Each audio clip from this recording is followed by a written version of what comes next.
আপনারা শুনছেন রেডিও মালঞ্চে আশাপূর্ণা দেবী রচিত আজকের গল্প এসপার ওসপার। গল্প পাঠ ও অন্যান্য চরিত্রে প্রচ্ছদ ও সূচি।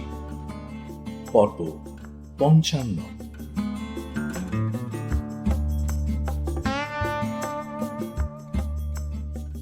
মালঞ্চ অপেরার সরল সখা পালার আজ ড্রেস রিহার্সাল।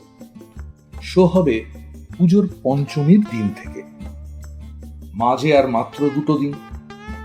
মন প্রাণ দিয়ে মেকআপ নিচ্ছিল প্রাণকেষ্ট গ্রিন রুমে বসে। মেকআপ ম্যান নিতাই গড়াই ধর্মের সাক্ষী বসে আছে। যা করবার প্রাণকেষ্ট নিজেই করছে।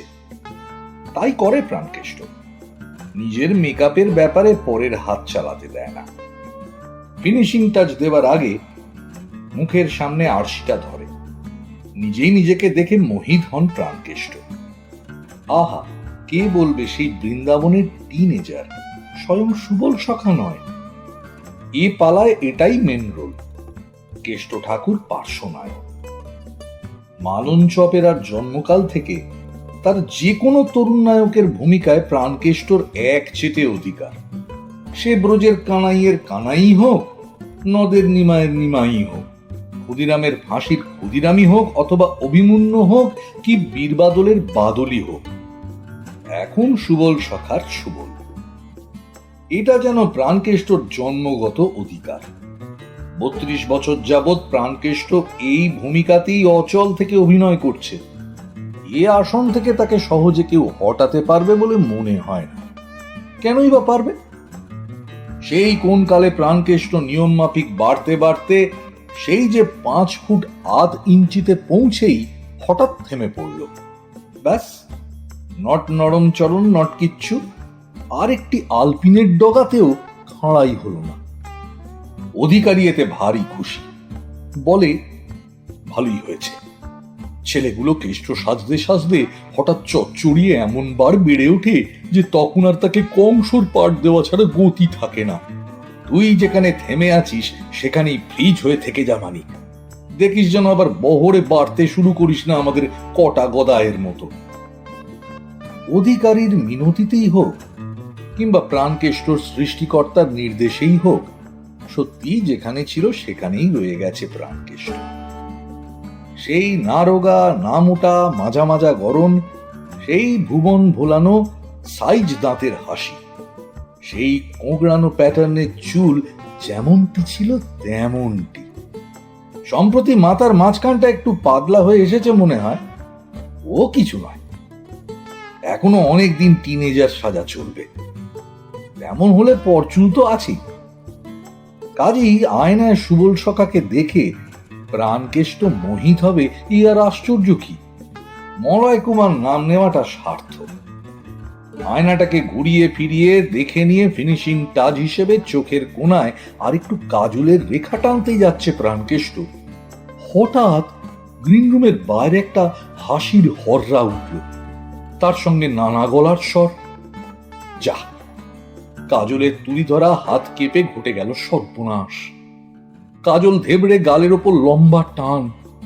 হাত কাঁপার পরিণামে রাগে কাঁপতে কাঁপতে চেয়ার ছেড়ে উঠে দাঁড়ালো প্রাণকেষ্ট। কে কে ওখানে? নিতাই? নিতাই গড়াই তো ততক্ষণে গলা বাড়িয়ে একবার দেখে নিয়েই প্রাণকেষ্টকে ধৈর্যের পরীক্ষায় বসিয়ে রেখে বেরিয়ে গেছে। আর কোনো শব্দ নেই, না হাসির না কথার। গালে কাজল নিয়ে বসে আছে প্রাণকেষ্ট। ওটার নিজে মোজবার চেষ্টায় সাহস নেই। কি হতে কি হবে কে জানে, হয়তো সারা মুখটাই। অথচ এসব মূর্তি নিয়ে বেরোতেও পারছে না।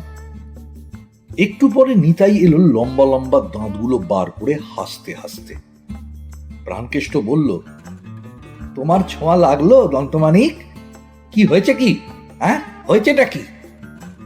নিতাই দাঁত বিছিয়ে বলল, আর বলবেন না মলয়দা, 2 মস্তান মার্কা তাগড়া জোয়ান ছেলে কাউন্টারে এসে আপনার ছেলে বলে পরিচয় দিয়ে 10খানা পাস আদায় করে নিয়ে গেল। বলল বন্ধু বান্ধব নিয়ে আপনার সুবল সখা দেখবে। কি কি বললি? প্রাণকেষ্ট ছিটকে উঠল। দুটো তাগড়া মস্তান আমার ছেলে বলে পরিচয় দিয়ে 10-10খানা পাশ বাগিয়ে নিয়ে গেল। অধিকারী মশাই নেই? ছিলেন অফিস ঘরে। হরিপদ গিয়ে জিজ্ঞাসা করতে অর্ডার দিয়ে দিলেন, মলয়ের ছেলে দিয়ে দে, কি আর করা যাবে। ওহ, আমার কাছে একবার আনতে পারলো না বেটাদের? আনছিল তো। নিতাই আবার দাঁত বার করল। গগন আর হরিপদ আনছিল এখানে, দরজা পর্যন্ত এসেই নাকি তারা, ওরে বাপ, বাবা এখন ফুলের মালা দুলিয়ে চোখে কাজল টানছে, আমাদের দেখলে লজ্জায় জিভ কাটবে বলেই লাফ দিয়ে পিটতাম। সঙ্গের চেলা চামুন্ডারা তাই অমন হল্লা তুলে হেসে উঠেছিল। আমি তো গিয়ে দেখি কেটে পড়েছে। আশ্চর্য, হরিপদর একবার সন্দেহ হলো না?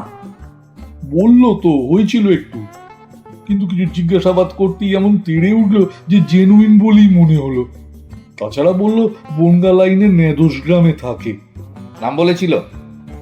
প্রাণকেষ্টর কণ্ঠস্বরে ভীষণতার আভাস। নিতাই তাড়াতাড়ি বলল, হ্যাঁ তা বলেছিল, বিদ্যুৎ কুমার আর সুন্দর কুমার। জচ্চর, স্রেফ জচ্চর। প্রাণকেষ্ট ছিটকে উঠল। আমার ছেলেদের কোশমিন কালো অমন লবঙ্গলতা মার্কা নাম নয়। আমাদের নেদোষে ওরকম নামের চলনই নেই। এই আমি নেহাত কাজের খাতিরে একটা ন্যাকা মার্কা ছদ্মনাম নিয়ে পোশাকি জামার মতো গায়ে পরে বসে আছি। আমার ছেলেদের নাম হচ্ছে হৃদয় কৃষ্ণ আর জীবন কৃষ্ণ। আমার বাবার নাম ছিল জগৎ কৃষ্ণ আর ঠাকুরদার। থাক, সে কথা থাক। আমাকেও যদি একবার ডাকতো রে, চেহারাগুলো একবার দেখে রাখতাম। আমার ছেলেরা এখনো হাফ প্যান্টুল পরে হে নিতাই, আর স্কুলে কি যেন ক্লাসে 4-5 ক্লাসেই হবে, আর বিদ্যুৎ কুমাররা এসে হল্লা তুলে পাশ বাগিয়ে নিয়ে গেল। ছি, কাউন্টারের ওই দুটো কি এত বুদ্ধু, মুখে চুনকালি দিয়ে গেল। দেখে দে, এখন আমার গালের কালি তুলে দে। অতঃপর অবশ্য ব্যাপারটা ভুলেই গেল প্রাণকেষ্ট। ড্রেস রিহার্সাল মানে তো প্রায় মঞ্চেরই ফিলিংস।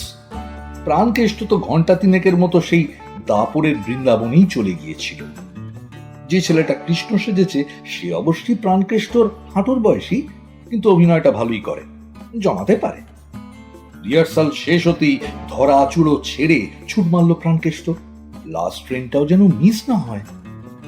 অধিকারী বলল, পুজোর কদিন পর পর শো আছে, মনে আছে তো মলয়? বাড়িতে বলে এসো, সে কদিন আর ফেরা হবে না, এখানেই খাওয়া শোয়া। হ্যাঁ, সে তো বলেই রেখেছি, তবে বাড়িতে আপনার বৌমার ওই নিয়ে যা রাগারাগি। জানি হে, শিল্পীদের বউরা কখনো বুঝমান হয় না। ও রাগটাগ মানলে চলে না। শিল্পীর একটা স্বাধীনতা থাকবে না? পুজোর পর নর্থ বেঙ্গল সফর, জানিস তো? আগে শুনেছি। আচ্ছা বিজনদা। ছুট মারলো প্রাণকেষ্ট। এখনো গেলে 9:50 গাড়িটা ধরা যাবে। দূরত্ব তো শেলদা থেকে মাত্র 12 মাইল, কিন্তু ট্রেনটি ফেল হলে 52 মাইলের ধাক্কা। বাসগুলো যে ছাই রাত 8টার পর আর ছাড়ে না। 9:55 গাড়ি নেদোষে, পৌঁছাবার কথা 10:12। তবে তা তো আর সত্যি হতে পারে না। শুধু শিল্পীর স্বাধীনতা থাকবে, রেলগাড়ি থাকবে না। পৌঁছলো এসে 11:40। তা এই তো যথেষ্ট ভালো। প্রাণকেষ্টর গিন্নি গজাননী বরং এগিয়ে এসে বলল, আজ যে বড় সকাল সকাল। পরেক্ষণেই কিন্তু গজাননীর মুড বদলে গেল। রাগ রাগ মুখে বলে উঠল, আচ্ছা তুমি কি ছোট লোকের জায়গায় কাজ করো? ছি। শুনে প্রাণকেষ্ট হাঁ। কেন, কি হলো? হলো আর কি, তোমার পজিশন প্রকাশ পেল। ছেলে দুটো বড় মুখ করে বন্ধুদের নিয়ে তোমার মালন চপেরা গেল পাস চাইতে। ভেবেছিল মলয় কুমারের ছেলে শুনলে হাঁ হাঁ করে ছুটে এসে পাস দেবে, খাতির করে বসাবে, চাটা খাওয়াবে। তা নয়, কিনা পুলিশে যারা যদি বা দিল পাশ কটা, যেন ভিক্ষে দিচ্ছে, বন্ধুদের কাছে মুখ হেঁট। প্রাণকেষ্টর হাঁটা বোঝবার আর সময় পাচ্ছিল না। ভাগ্যি সে সময় মাছির উপদ্রব নেই, থাকলে এতক্ষণে হয়তো ডজন খানেক ঢুকে বসে থাকতো। এতক্ষণে মানে গজাননী কথা শেষ হতে যদি বা হা বুঝলো। মাথা বনবন করে ঘুরতে লেগেছে। সেই দুপুরের ঘটনাটা আবছা মনে পড়ছে। তখন ভেবেছিল বাড়ি এসে বউ ছেলের কাছে মজা করে দুটো রাম জোচ্চরের গল্প করবে। এটা আবার কি কথা? কষ্টে মাথা স্থির করে প্রাণকেষ্ট জিজ্ঞাসা করলো, কারা গিয়েছিল পাশ চাইতে? ও মা, শোনো কথা, এতক্ষণ ঘুমোচ্ছিলে নাকি? বললাম না বড় খোকা আর ছোট খোকা গেছিল, সঙ্গে 4টি বন্ধুও ছিল। প্রাণকেষ্টর এতক্ষণে চেতনা ফিরে এলো।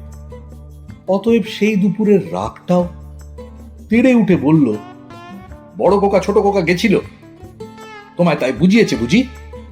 নিঘাত ওরা গুন্ডা ভাড়া করে নিয়ে গেছিল। গজাননী ফোঁস করে উঠল। গুন্ডা? গুন্ডা ভাড়া করে নিয়ে গিয়েছিল? এত ক্ষমতা ওদের? কে তোমায় বলেছে এ কথা? বলেছে যারা দেখেছে তারাই বলেছে। দুটো তাগড়াই ছেলে কতগুলো মস্তান মার্কা চেলা চামুন্ডা জুটিয়ে নিয়ে গিয়ে কাউন্টারে হামলা করছিল। পুরো ভয়টায় শুনে গজাননী রেগে কাঁই, বলে, ওরে কি বীর পুরুষ সব! আমার খোকাদের দেখে একেবারে ভয়টায় পিঁপড়ে গর্তে সেঁধোয়নি তো?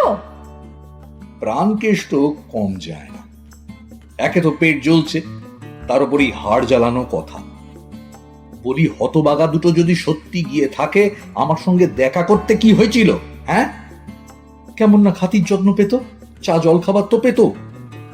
তোমার সঙ্গে? হঠাৎ গজাননী হি হি করে হেসে ওঠে। উঁকি মেরে দেখেছে বাপ মালা গলায় দিয়ে চোখে কাজল টানছে, কোন লজ্জায় আর ঢোকে?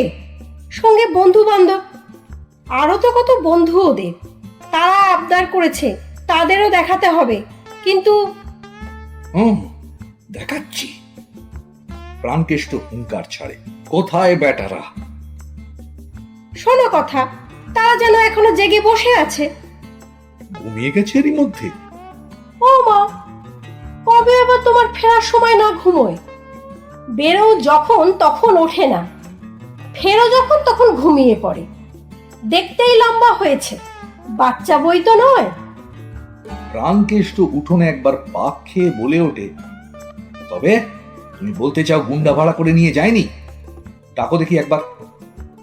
ও বাছারে, 60 বার কাঁচা ঘুম ভাঙাবো? হ্যাঁ ভাঙাবে, ডাকো বলছি, নইলে আমি গিয়ে কানে জল ঢেলে। থাক, তোমায় আর বীরত্ব দেখাতে হবে না, আমি যাচ্ছি। তুমি বরং ততক্ষণে হাত মুখ ধুয়ে নাও। এসো খেতে দিই। চুলোয় যাক খাওয়া, আগে রহস্যভেদ। মালঞ্চ অপেরায় সুবল, কৃষ্ণ, শ্রীরাম, সুদাম, বৃষকেতু ও ক্ষুদিরামের সুরেলা গলায় এখন সুন্দরবনের হুঙ্কার।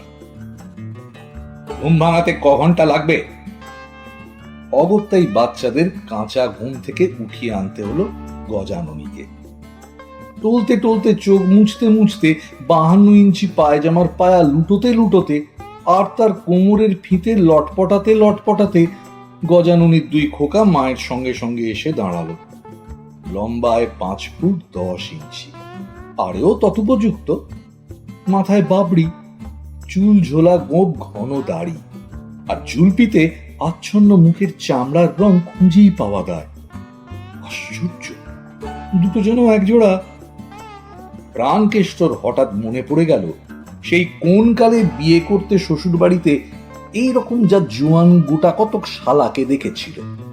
থতমত খেয়ে বলে উঠল, এরা কারা? এরপরেও ফেটে পড়বে না গজাননী? বলে উঠবে না, জীবনভর নাটক করে করে নাটকেই হয়ে গেলে, নিজের ছেলেদের চিনতে পারছো না? প্রাণকেষ্ট দাওয়ার ধারে পা ঝুলিয়ে বসে পড়ে বলে ওঠে, না পারছি না। নাম কি ওদের? ওরা দাঁড়িয়ে দাঁড়িয়েই ঢুলছিল। একজন বলে উঠল, হঠাৎ নামে কি দরকার পড়লো মাদার? ভগবান জানেন। এই শুনে নাও, এর নাম বিদ্যুৎ কুমার আর এর নাম সুন্দর কুমার। কখনো না, এরা জাল জোচ্চোর। আমার ছেলেদের আমি নাম জানি না? নামকরণের সময় ছিলাম না আমি? আমার ছেলেদের নাম হৃদয় কৃষ্ণ আর জীবন কৃষ্ণ, স্কুলের খাতায় দেখো গে। গজাননী রেগে রেগে বলে, তা জানি, ওই জন্যই তো ছেলেরা দুঃখ করে বলে, বাবা আমাদের ভবিষ্যতের 12টা বাজিয়ে দিয়েছেন, চিরকাল আমাদের এই গাইয়া নামকে বয়ে বেড়াতে হবে। আর তিনি দিব্যি মলয় কুমার হয়ে ঘুরে বেড়াবেন। ডাকনাম দুটো তাই নিজেরাই বানিয়ে নিয়েছে কুমার দিয়ে। প্রাণকেষ্ট তর্কের গলায় বলে, তার মানে তুমি বলতে চাও এরাই বড় খোকা আর ছোট খোকা? বলতে চাই মানে? চাও আবার কি? সত্যি নয় নাকি? যা বাবা, তোরা শুতে যা। না, যাবে না। প্রাণকেষ্ট দাওয়ার ধার থেকে উঠে দাঁড়ায়। আরো প্রশ্ন আছে। এরা স্কুলে পড়ে? শোনো কথা, স্কুলে পড়ে না? রোজ স্কুলের ভাত রেঁধে মরছি। মরার কি আছে? হ্যাঁ, মা যশোদা কোনোদিন বলেছিলেন রোজ গোপালের ক্ষীরননি করে মরছি? ছি ছি। কে কোন ক্লাসে? তা জানি না, তাই তোরা বল না।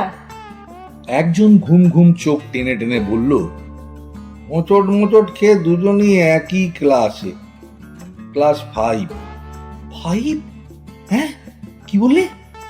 ক্লাস 5-এ এরকম গোপধারী? তবু বলবে এরা জাল নয়? আমার তো ম্যাট্রিক পরীক্ষা দেওয়ার সময় দাড়ি গজিয়েছে। তোমার কথা বাদ দাও, তোমার এখনো গজিয়েছে কিনা সন্দেহ। ওরা ওদের মামাদের মতন হয়েছে। তাই স্কুলে পড়ছেও তো কম দিন নয়, সেই কবে হাতে খড়ি হয়েছিল।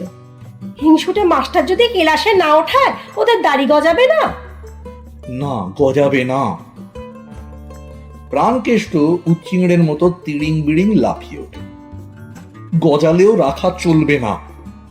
এই জঙ্গলের মতো মুখ নিয়ে ক্লাস 5-এ পড়া, লোক সমাজে বলে বেড়ানো আমরা মলয় কুমারের ছেলে, অসম্ভব। যাও যাও বৎসরা, কাঁচি আর খুন নিয়ে এসো। নো মন কেমন, নো মায়া দয়া। এই জঙ্গলকে কোদালি চালিয়ে সাফ করে ফেলো। আর ওই চীন সম্রাট সাদৃশ ঝোলা গোপকে একদম কেটে ছেঁটে চার্লি চ্যাপলিন স্টাইলে বানিয়ে নিয়ে এসো। চুল থাকে থাক, বালক মুখে মানিয়ে যাবে। আর শুনে রাখো, কাল সকাল থেকে হাফ প্যান্ট, বুঝলে? যাও, কাঁচি খুর আয়না নিয়ে এসো। আমার সামনে বসে গজাননী হঠাৎ ছেলেদের হাত ছেড়ে দিয়ে কপাল চাপড়ায়। এ মানুষ বলে কি গো? এই রাত 12টায় দাড়ি গোপ কামাতে বসবে? ওরে তোরা হাঁ করে কি দেখছিস? বুঝতে পারছিস না? যা পাত্র থেকে 1 ঘড়া টাটকা জল তুলে আন, পায়ে মাথায় ঢালি। কি? আমার পায়ে মাথায় পাতকর টাটকা জল ঢালবে? গজাননী, এতদিন আমি তোমায় সভ্য করে ননি বলে ডেকেছি। আজ থেকে তোমায় তোমার বাপের বাড়ির ডাক নাম গজা বলে ডাকবো। গজার মতোই বুদ্ধি হয়ে যাচ্ছে তোমার। হ্যাঁ, ছেলেদের শাসন না করে আমায় শাসন করতে এসেছো। অসহ্যই ধীরে খোকারা। যা বলছি কর বলছি। না, যা করবার সকালে করব। মা মরলেও কেউ রাত দুপুরে কামাতে বসে না, গজাননী বলে। এই তোরা শুগে যা। খোকা যুগল আবার পায়জামা লটপটাতে লটপটাতে ঘরে চলে যায়। প্রাণকেষ্ট সেই দিকে তাকিয়ে ভুরু কুচকে বলে, তাহলে সত্যিই বলছো এরাই বড় খোকা ছোট খোকা? বলবো না তো আর কি বলবো? আশ্চর্য, এই তো সেদিন দেখেছি হাফ প্যান্টুল পরে মাঠে ডাঙ্গুলি খেলতে। এর মধ্যে এত খানিকটা হলো কখন? 60 গজাননী রেগে ওঠে। তবু তো ছোট খোকাটা রোগা হয়ে গেছে। বলি, সেদিনটা কতদিন তা খেয়াল আছে? বছরে কদিন দিনের আলোয় দেখেছো ছেলেদের? ভোরের ট্রেন ধরেই তো কলকাতায় ছোট, আর এই রাত দুপুরে বাড়ি ফেরা। হঠাৎ এখন ছেলেদের কেন গোপদারি গজালো বলে হম্বিতম্বি? কেন এক্ষুনি কাটছাঁট নির্মল করো, ওসব খেয়াল ছাড়ো। প্রাণকেষ্ট একটু ঝিমিয়েছিল, আবার তেজি হয়ে ওঠে। বলে, ছাড়বো মানে? কাল সকালেই দিনুনাথ থেকে ডেকে তবে আর কাজ। ওই মুখ নিয়ে ক্লাস 5? অসম্ভব। গজাননী চাপা গলায় বলে, দেখো, বেশি জোড়াজুড়ি করতে যেও না। ওই দাড়ি ওদের প্রাণ। বরং বাড়ি ছাড়বে, তবু দাড়ি ছাড়বে না। কি বললে? বরং বাড়ি ছাড়বে তবু দাড়ি? নির্যাস! সেবার ছোট খোকার দাড়িতে কি উকুন! মা মা, রাত দিন উকুন মারছে তবু কামালো না। বলে বিখ্যাত ব্যক্তিমাত্রেরই দাড়ি ছিল, দাড়ি না রাখলে বিখ্যাত হওয়া যায় না। ও বটে, তাই তোমার পুত্তুরেরা দাড়ির জোরে বিখ্যাত হবেন বলে বিদ্যাসাগরের দাড়ি ছিল? দেখেছ তো ছবি, বঙ্কিমচন্দ্রের, ডিএল রায়ের, নজরুলের, সিআর দাসের, মহাত্মা গান্ধীর, জওহরলাল নেহেরুর। অত জানি না বাপু, যা বলে তাই বলছি। তা তো বলবেই, ছেলেরা যে মাতুলক্রম হয়েছে তাই আদর বেশি। আর ওই ঝোলা গোপ, ওরকম গোপ কার ছিল? ওই রকম চাইনিজ গোপ নিয়ে স্কুলে ক্লাস 5-এ পড়তে যাওয়া অসম্ভব, অ্যালাউ করবে না। শোনো কথা, তবে কি ওরা গোপ দুজোড়া বাড়িতে রেখে স্কুলে যাবে? ও তোমার অপেরা পার্টির গোপ দাঁড়ি নাকি যে ইচ্ছে মতন খুলবে পড়বে? প্রাণকেষ্ট দাঁড়িয়ে উঠে এক পাক চক্কর দিয়ে বলে ওঠে, খুলবে পড়বে নয়, শুধুই খুলবে, চাক করে উবড়ে তুলবে। ব্যাস, আমার এই সব কথা, বুঝলে গজা? না না না। হ্যাঁ হ্যাঁ হ্যাঁ। গজাননী রেগে বলে, আমায় তুমি গজাই বলো আর খাজাই বলো, আমার কাঁচকলা, কিন্তু ওদের নিয়ে মাথা ঘামিও না তো। বলে ওই দাড়ি গোপ ওরা ঠাকুর সেবার মতো যত্নে লালন পালন করছে। ওদের আছে, ওদের থাক না, তারা তো আর ওদের নাক গাল ছেড়ে তোমার নাকে গালে চেপে বসতে যাচ্ছে না। তুমি যেমন 3 কাল ধরে মলয় কুমার হয়ে গালে মুখে চন্দন তেলে ওকে কেষ্ট ঠাকুর সাজছ, তাই সেজে চলো, ব্যাস আমার সব কথা। কি বললে? 3 কাল ধরে? তাই তো, কতকাল চালাচ্ছ, জ্ঞান আছে? প্রাণকেষ্ট হঠাৎ চমকে উঠে গুম হয়ে বলে ওঠে, ঠিক আছে, নায়ক সাজা ছাড়লাম, এবার থেকে নারদ সাজবো, হয় এসপার না হয় ওসপার। অধিকারী মশাই মাথায় হাত দিয়ে বললেন, তুই কি পাগল হয়ে গেলি মলয়? তুই সাজতে যাবি নারদ? তাহলে সুবলটা কে সাজবে শুনি? আমি? প্রাণকেষ্ট অনর, তা জানি না, আর মলয় কুমার নয়, স্রেফ প্রাণকেষ্ট। ওই নারদের দাড়িটা পড়ান দেখি। নিতাই। নিতাই গড়াই মাথায় হাত দিয়ে বলে, নারদ ঠাকুরের এই দাড়িটাই যে 3.5 ফুট মলয়দা, আপনার হাইটে ঝোলাবো কোথায়? হাঁটু অব্দি ঝোলাবি। হ্যাঁ, 3 কাল ধরে বালকই সেজে চলেছি, কোন ফাঁক দিয়ে ছেলেগুলো তাগড়াই হয়ে গেল টের পর্যন্ত পেলাম না। না না না, আর নয়। অধিকারী মাথার চুল ছেড়েন। তুই আমায় ডোবাতে চাস মলয়? পরশু নাটক নামবে, এখন আমি সুবল পাই কোথায়? হয়ে যাবে বিজনদা, হয়ে যাবে, কারুর জন্য কিছু আটকায় না। ধরে নিন আপনার মলয় কুমার হঠাৎ গাড়ি চাপা পড়েছে, আমার এই নারদের পাটটা চাই চাই, আর 3.5 ফুট দাড়িটাও। অধিকারী ফেটে পড়েন, চাস তো নিস, মাসের শেষে বুঝবি ঠেলা, নারদের মাইনে তো কাঁচকলা। প্রাণকেষ্ট হঠাৎ বৃন্দাবনের কেষ্টর মতো মধুর একটু হেসে বলে ওঠে, তবে তো অতি উত্তম, খেলা বুঝবে গজাননী আর তার পুত্তুরেরা।